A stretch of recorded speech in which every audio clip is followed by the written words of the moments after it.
ये भी है मेरे साथ में। हेलो बोलो।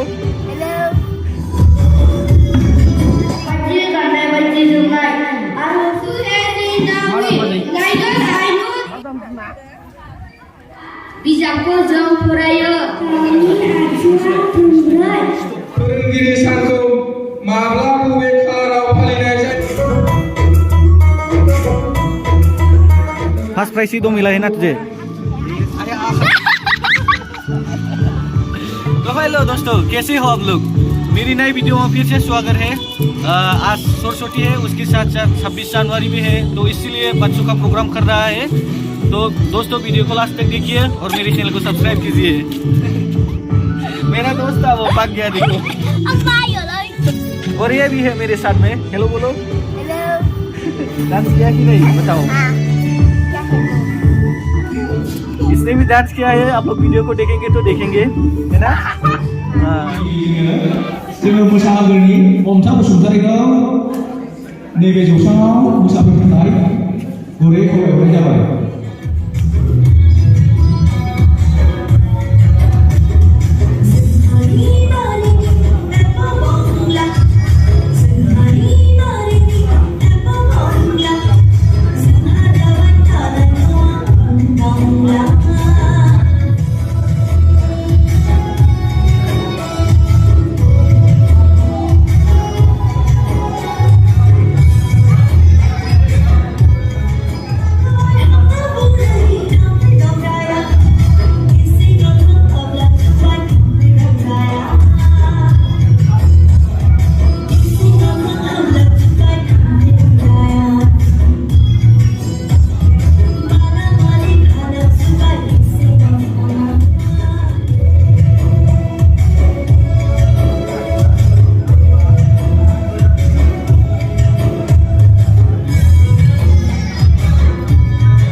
Bosumantari. Bijak Pengana B grupनि खन्थाइ आवरायनाय मुं थिसननाय रिंसार बसुमतारिया क्लास 3 Mengenai फोरोंगिरि सार आरो बायद'मोन लोगोसे सारियाव रुजुनानै आंनि फरायसुला फरायसुलि लोगो नोंथांमोन आं दिनै दोंसे बर' खन्थाइ आवरायनो आखायाव लादों बे खन्थाइनि मुङानो जादों सिखिरि आरो थुबुनाय बिबार फाइलि थाखोना सिखोना गां फरायनो मोसानो खन्नाय मोसादों बेद' बाद' सिखिरिया थुबुनाय बिबारखौ फुदुंबाय फै फै ज' ज' गिरिनि सिखिरिया हमबाय थुबुनाय बिबाराबो मिनि मिनि गेवलांबाय थुबुनाय बिबारनि गोयोब्ला गेवथां मोफ्लांनाय फाइलि बेयावनो गेलेदों सिखिरि हायला हुइला गुलि गुलि गोजोनथों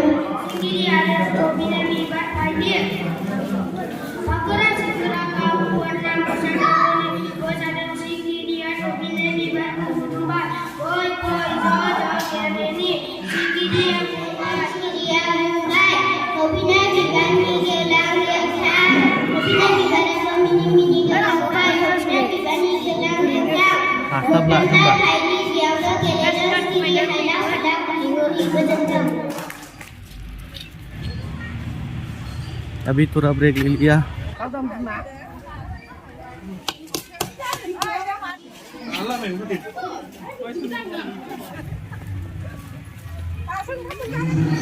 खोनाबायना इंराजि खन्थाइ आवरायनाय बे खन्थाइखौ लिरदोंमोन Christina आगुस्ति who has in the wind neither I nor you but when the leaf has when the wind is passing through who has in the wind neither you nor I but when the breeze through the wood as the wind is passing by you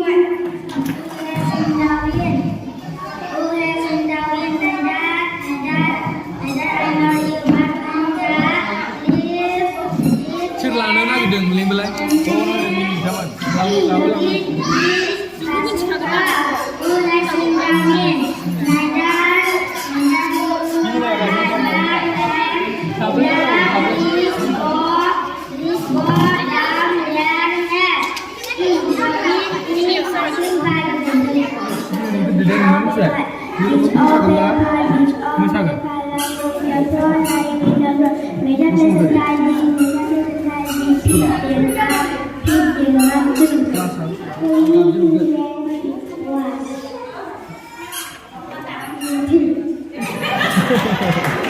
Ada sini ABC faraयनाय आरो गथ'फोरा नामा नायदावदाव सासेल' सोरबा गोसोदोंबा गोख्रैनो नाम थिसनफैनो हागोन Saya clear belum?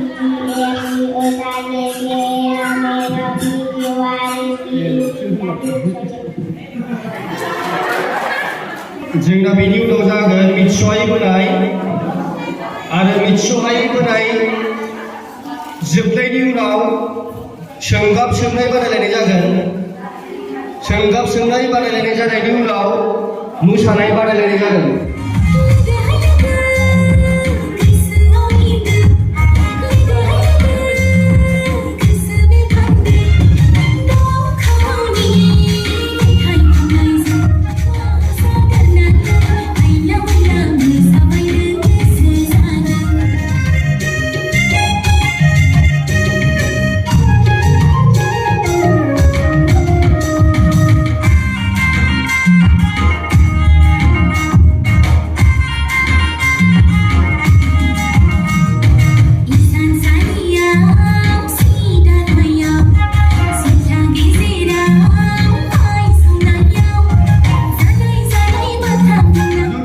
मोनसे बोनानै जुदि गोरा मोनदोंब्ला मोनसे बोनो हाबावगोन खुलुमबाय बिजिरगिरि सार आरो आंनि फरायसुला फरायसुलि लोगो नोंथांमोन आंनि खाफालाव गोग्लैदों मिथिहायै बोनायाव दैया नायनो समायना दै नङाबा जों थांनानै थानो हाया दैजों जि सुयो दैजों बायदि बायदि सुयो दैजों जों दुगैयो दैयाव जों ना हमो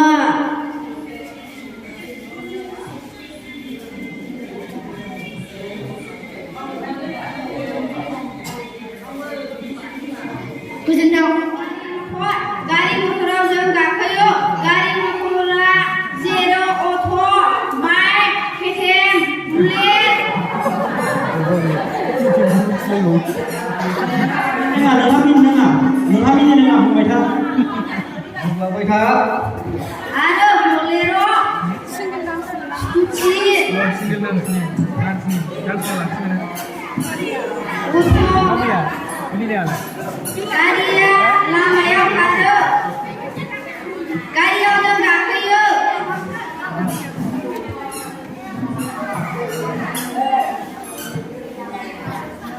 Aku juga mengundang yang cepat.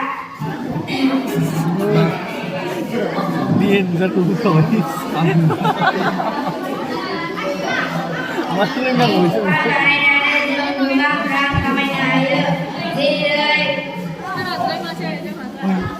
Bagus Osrain. Bijakku jauh puraya, bijakku puraya bagian mana? Bijak baik di rauni dong. Jerai Boro, English, Bikian, apa baiki.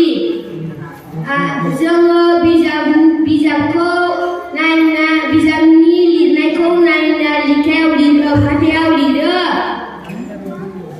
Bijak puranani jangan sakri layo. Bijakku purai gula jangan baik di komunikian mana. Mama खालामो बिसोरना बिमाया मामिया बिसोरना मा खालामो बेखौ बुं Berapa kuis di sana? Kagak 60 dong. Ibu tanpa dia sudah di rumah. Mampu sih. Mau betul kanan itu malah boleh. Oh, kalau kau kanan itu malah ada minit itu sudah kosong gitu. Musuh kau jangan dia. Musuh I think tumbuh. Kemakan megon hai. Musuh beri pelajar gaikan mana. Musuh bangsa saya. Musuh ni gaikan ni pelajar. Baik mana ayo. Rumah siau jom. Bicara lalu saya. Bibat kau jom kaya. Jom kaya. Bibat bagi kaya. Bibat ni kabar pun kaya. Jalan dosa bola. Akrak. Nah, jangan nak sengkana. Jangan nak hanba baik rang kebang rang mana.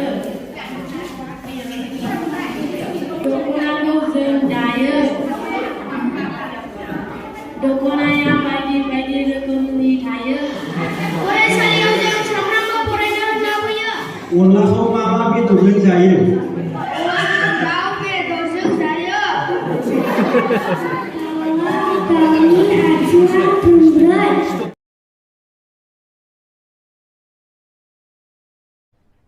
अरे कहना क्या चाहते हो? Tawa jelah saya.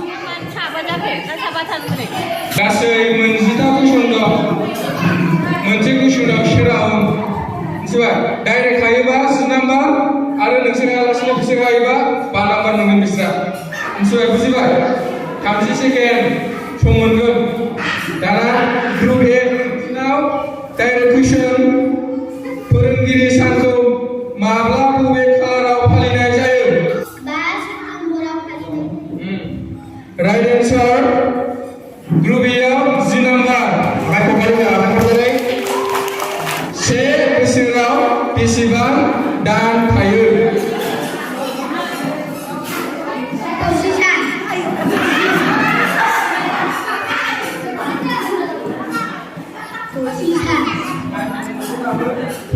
Time दंबावो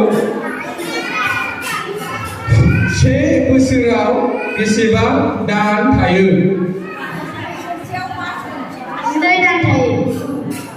right answer group बी 10 number मानसिया मा गेसखौ हां लायो मानसिया मा गेसखौ हां लायो मा गेस अक्सिजेन नंथारगौ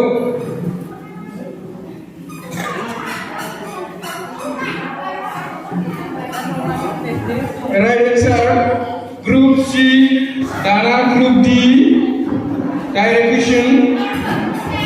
Asamni hadarari junarni munga ma? Asamni hadarari junarni munga ma?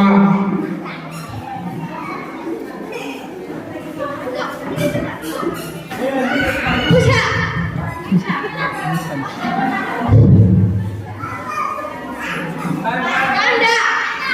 Anda. Nongkrong. Right answer group D. Dana group E. Jebor goरलै कुइसन. सुबुंखान्थि सानखौ मा खालाराव फालिनाय जायो? सुबुंखान्थि सानखौ मा खालाराव फालिनाय जायो? 22 Januari. नंथारगौ. Right answer G number group E. गासिबो ग्रुपनि मार्कआ जिजों Group A नि second round. कुइसना बुहुमाव मोनबेसे लैथोमा दं? बुहुमाव मोनबेसे लैथोमा दं? गोसोखांबावनो हागोन मोनबेसे दङ?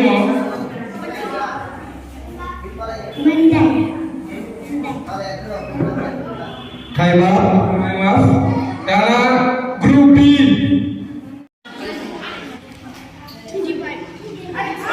टाइम साननो सम मोनबावदों 20.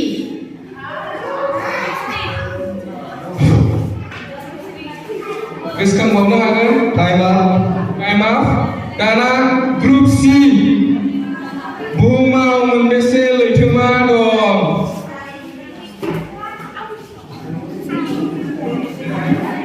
सोर हायो? राइट एन्सार ग्रुप सी बोनास 5 नाम्बार भारतनि सानखौरांनि बयनिख्रुइ दुइसिन ग्रहनि मुङा मा? राइट एन्सार गोजां बोथोरखौ इंराजियाव मा बुङो?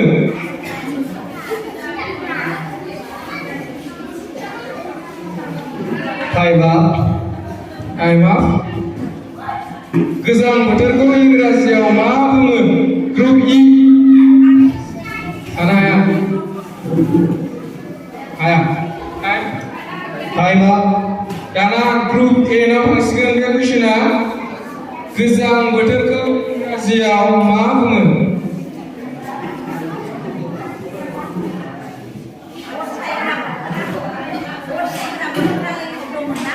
गोजां बोथोरखौ इंराजियाव मा बुङो?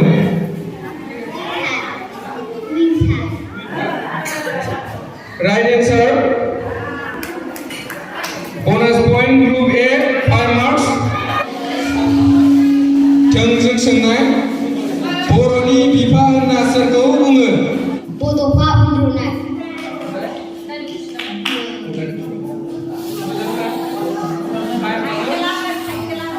बड'फा उन्दुनाय बर'. टाइम अफ रंग एन्सार ग्रुप ए बर'नि बिफा होनना सोरखौ बुङो? बड'फा उपेन्द्रनाथ ब्रह्म. राइट एन्सार बड'फा उपेन्द्रनाथ ब्रह्म बृहस्पतिबारखौ इंराजियाव मा बुङो? थार्सडे. राइट एन्सार गोलोन्दै बेरामा मा भिटामिननि आंखालाव जायो? डी भिटामिननि आंखालाव जायो. मानि आंखाल? रंग एन्सार सोरबा हायो नामा? हाउसाव हगारनाय जाबाय. गोलोन्दै बेरामा मा भिटामिननि आंखालाव जायो? माइकजों नट माइकजों आय'डिन. राइट एन्सार आखाइ खबनांगौ गासिबो. सोंथिनि फिननायखौ हानायनि थाखाय चकलेटनि गिफ्ट होनाय जाबाय. ग्रुप इ नोंथांमोनाबो गाहायाव जिरायनो हासिगोन. नोंथांमोना नैथि मासियाव फैनो हाबाय. जायनो सोंनायनि फिननायखौ हागोन बेनो थामथि मासियाव फैनो हागोन. गोसो होनानै खोनासं.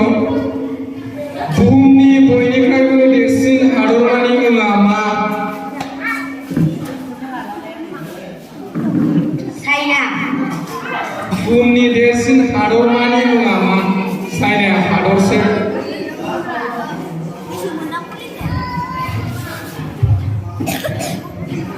टाइम टाइमा ग्रुप डी बुहुमनि देरसिन हादरमानि मुङा मा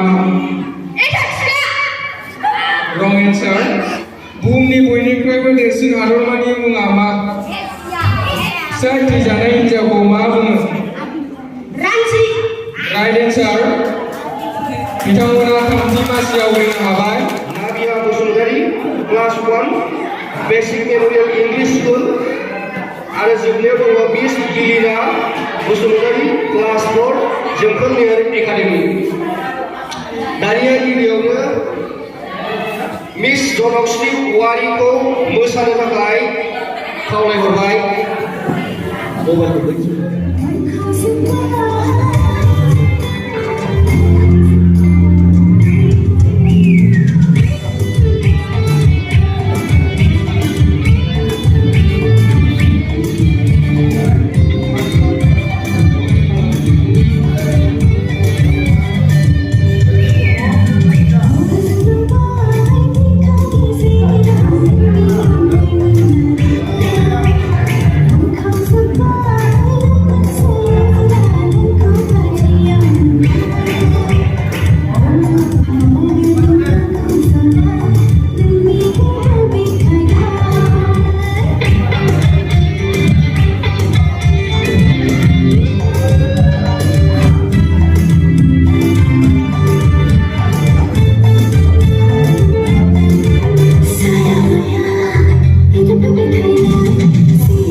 miss Lakshmi Owary class 3 saint John Bosco school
ब्रैनिफ्राय थाखो 5 सिमनि गेजेराव बे बादायलायनाया जादोंमोन बेयाव सेथि बान्था हिसाबै मोननो हादों दिप बसुमतारी थाखो 4 मानावसोरां फरायसालि बे बान्थाखौ गथायगोन जोंनिनो सिम्बोरगामि गामि ICDS नि गाहाय मिस्ट्रिस मुस्लिमा जयमती बसुमतारीखौ बिलाइ हरनो थाखाय गुरै खावलायहरनाय जाबाय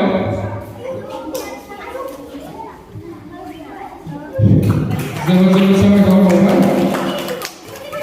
दानिया नैथि बान्था हिसाबै मोननो हादों बिथराय बसुमतारी थाखो 4 सिम्बोरगाव गुदि फरायसालि सेथि बान्था रिंसार बसुमतारी बिथांखौ गावनि बान्थाखौ लांफैनो थाखाय गुरै खावलायहरनाय जाबाय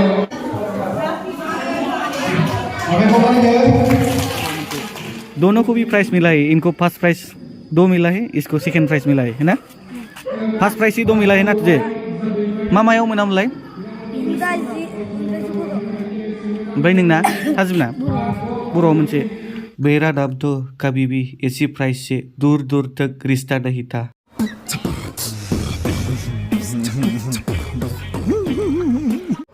हम लोग जाने वाला है दोस्तों, तो मैं वीडियो को यही ख़त्म करता हूँ। ठीक है, बाय।